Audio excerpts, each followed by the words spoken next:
Fala rapaziada, estamos de volta aqui no canal para falar de São Paulo. Olha só quem diria. E temos assuntos de janela de transferências para serem tratados hoje. Faz um tempo, né, que a gente não fala de mercado da bola. Acho que seria legal então a gente dar uma esmiuçada de como estão as coisas, como que o São Paulo está se planejando para 2026 e também falar justamente disso, como que o time está se preparando para a próxima temporada. Acho que a gente podia começar do fim. Como o time está se preparando para a próxima temporada? A gente anunciou que o São Paulo ia fazer algumas reuniões periódicas para tratar de estratégias, para tratar de planejamento como um todo para 2026. Informação, essas reuniões estão pausadas, estão suspensas.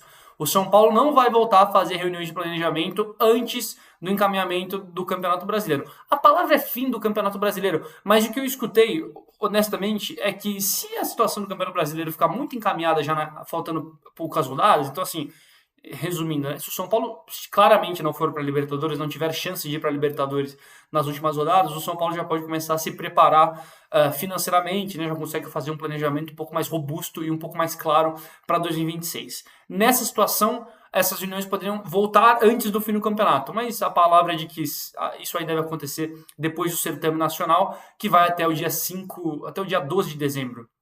Então tem algumas coisas aí que podem mudar. Mas fato é, o São Paulo não vai ter as reuniões semanais, São Paulo vai dar uma pausa e o foco total, agora eu escutei, é em 2025, é na bendita classificação para a bendita Copa Libertadores. Esse é o foco do São Paulo hoje, tanto que vai oferecer aquele bicho, que não é bem um bicho, a gente já explicou, é mais considerado uma premiação para os atletas, que vai ser um corte de 15 a 20% da receita da premiação da CBF, que é resultado da receita de televisão, destinado aos clubes, né, de acordo com a posição final no Campeonato Brasileiro, enfim. Então o São Paulo, a primeira informação é, São Paulo não vai se reunir mais periodicamente para falar sobre isso.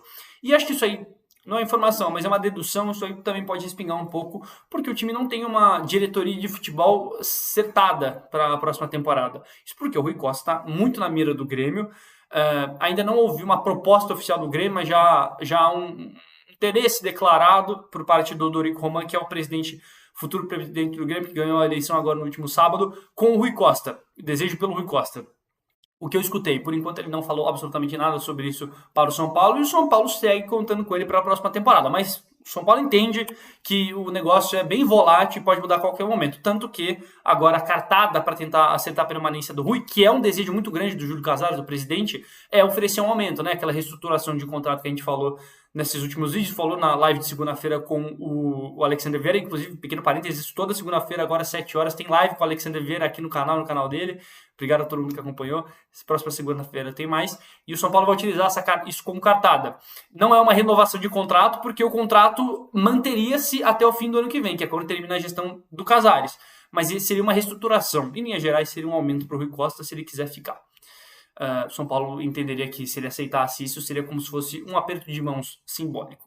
Isso posto, como está agora a questão de mercado? A gente já falou que o São Paulo já traçou, na verdade, né? Vai traçar. O São Paulo já tem especificado um perfil mais jovial para os seus reforços na próxima temporada.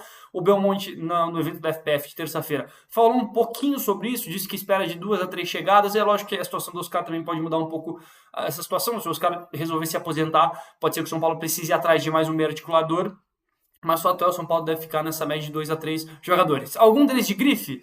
Inicialmente não, só se acontecer uma oportunidade de mercado muito grande, o São Paulo aí pode se movimentar e pode refazer o planejamento especificamente para uma determinada posição, mas fato é, não esperem grandes chegadas para o Tricolor na próxima temporada. E aí a gente entra na questão de como estão então as renovações de contrato. As renovações de contrato, por enquanto, estão todas pausadas. O São Paulo não tem, na verdade, negociação com nada e com ninguém. O São Paulo não negocia por nenhum jogador, seja permanência, seja saída. O que eu escutei, inclusive, a gente falou do Galopo nessa semana, o Galopo não vai bater as metas no River Plate, ele ainda pode bater as metas.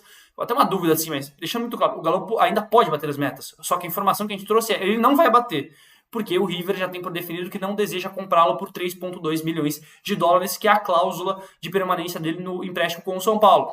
O River, entre aspas, né, manteria ele no banco de reservas, ele não bate esses 2 jogos de 45 minutos que ele precisa bater nessa reta final. Lembrando, pequeno parênteses, o River Plate joga mais uma partida contra o Lanús, e se classificar para o mata-mata e depende apenas de um empate, aí sim o Galo poderia bater. Ele precisaria jogar tanto o jogo contra o Lanús e o eventual oitavo de final para bater. Se isso não acontecer, ele poderia bater na quarta, na semifinal, no eventual final, enfim. Mas o fato é, isso não vai acontecer porque o River Plate não deseja comprá-lo pelo valor inteiro. Aí a ideia do River Pelo menos é o que o São Paulo imagina. Vamos segurar o Galopo agora, no fim da temporada a gente negocia um valor cheio com ele por fora, abaixo da cláusula, abaixo dos 3,2. Isso porque o São Paulo também tem, abro muitas aspas, de refém o Enzo Dias e o Tapia, tem 2 jogadores do River no próprio elenco, então isso aí poderia acabar sendo feito esses 2 poderiam ser utilizados como moeda de troca pelo Galopo. Mas fato é, a gente está tratando tudo isso na base da hipótese. Por enquanto não tem absolutamente nenhuma negociação, nenhuma. O São Paulo até porque não vai se livrar do Galopo agora, inclusive informação, o nome do Galopo vai passar pelo crivo do Hernan Crespo na reta final de temporada. Essas reuniões que a gente está falando, ele vai passar pelo nome do Hernan Crespo, pelo crivo do Hernan Crespo, e se ele quiser, poderia até protelar a saída e poderia até fazer uma promoção lá dentro, poderia tentar promover a permanência do Galopo, a volta do Galopo. Mas enfim, isso aí, cenas dos próximos capítulos. Fato é, por enquanto não tem nada. Achei legal fazer esse vídeo só para dar uma atualizada de como tá rolando o mercado do São Paulo, porque o negócio tá bem baixo, então renovação de Luiz Gustavo, por exemplo, Dineno, Rigoni vão ficar, isso aí tudo vai ficar para a reta final da temporada, possivelmente para depois do Campeonato Brasileiro. E óbvio, né? Se o São Paulo se classificar para a pré-Libertadores, isso vai influir diretamente na formulação do elenco para a próxima temporada. Então, sim, pode ser que o futuro de algum desses jogadores esteja 100% atrelado a uma classificação para a pré-Libertadores. São Paulo no colocado, está 6 pontos do Fluminense hoje, a batalha é dura. Mas tem um confronto direto, deve jogar o jogo contra o Internacional no dia 5 de dezembro no Morumbis, e ainda tem mais um jogo em casa contra o Juventude, no dia 23, dia do show do Oasis, inclusive. Estaremos lá. Valeu, gente. Muito obrigado. Voltamos a qualquer momento com mais informações aqui no Twitter. Tamo junto, valeu.